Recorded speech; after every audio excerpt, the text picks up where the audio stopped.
दिल्ली की हार कोई आम आदमी पार्टी या अरविंद केजरीवाल की हार नहीं है, बल्कि ये दिल्ली की जनता की हार है।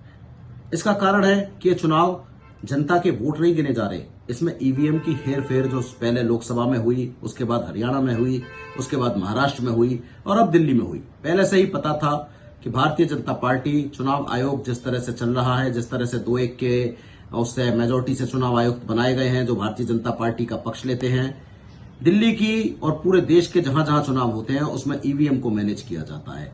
25% से ज्यादा वोट मैनेज किए जाते हैं। 5-10% भारतीय जनता पार्टी लाती है।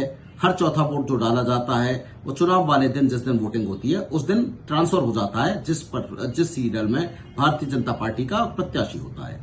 तो ये पूरे देश में एक तरह से लोकतंत्र को पूरी हत्या है, लोकतंत्र की हत्या है। और ये पूरी की पूरी दुनिया में जहां मशीनें बनी वो स्वयं मशीनों से चुनाव नहीं कराते, लेकिन भारत में दुनिया का सबसे बड़ा लोकतंत्र जो मशीनों के सहारे चुनाव करा रहा है। इस देश में जब तक मशीनों के सहारे चुनाव होगा तब तक जो सरकार केंद्र में है, जो चुनाव आयोग जिसके पक्ष में है, वही लोग चुनाव जीतेंगे। हां, दिखाने को ये जरूर किया जाएगा कि अगर हरियाणा का चुनाव है तो झारखंड में विपक्ष को जीतने दिया जाएगा, महाराष्ट्र का चुनाव है तो जम्मू कश्मीर में जीतने दिया जाएगा, ताकि ये ना हो कि पूरी तरह से गड़बड़ हो गई है। और ये फेरबदल भी कोई सारी सीटों पे नहीं होती, ये जितनी सीटें लोग उसके लिए होती है, मेजोरिटी के लिए चाहिए होती हैं, उससे 20% 10% ज्यादा सीटों पे किया जाता है, ताकि कम से कम हर चौथा वोट उस पर जाए और भारतीय जनता पार्टी की जीत सुनिश्चित हो और देश का लोकतंत्र हारे। लोग सोचें कि हमने वोट तो दिया लेकिन फिर भी कहां कमी हो गई, यही महाराष्ट्र की जनता सोच रही है, यही हरियाणा की जनता सोच रही थी और आज यही देश की जनता, दिल्ली की जनता सोच रही है।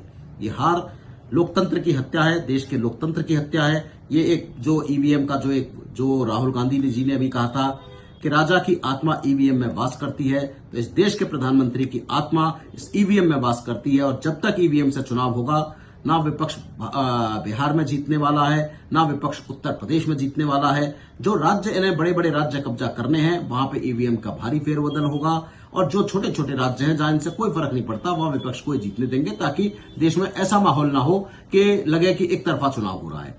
तो ये एक तरह की सुनिश्चित देश के लोकतंत्र की हत्या है और जो हो रहा है दिल्ली में, देश की राजधानी में, ये बड़ा शर्मनाक है। देश के सामने आज भी हम कहते हैं कि अगर भारतीय जनता पार्टी में जरा सी नैतिकता है तो जितनी ट्रेनिंग वोटिंग की पर्चियां पड़ी गई हैं उन्हें क्यों नहीं गिनवाते।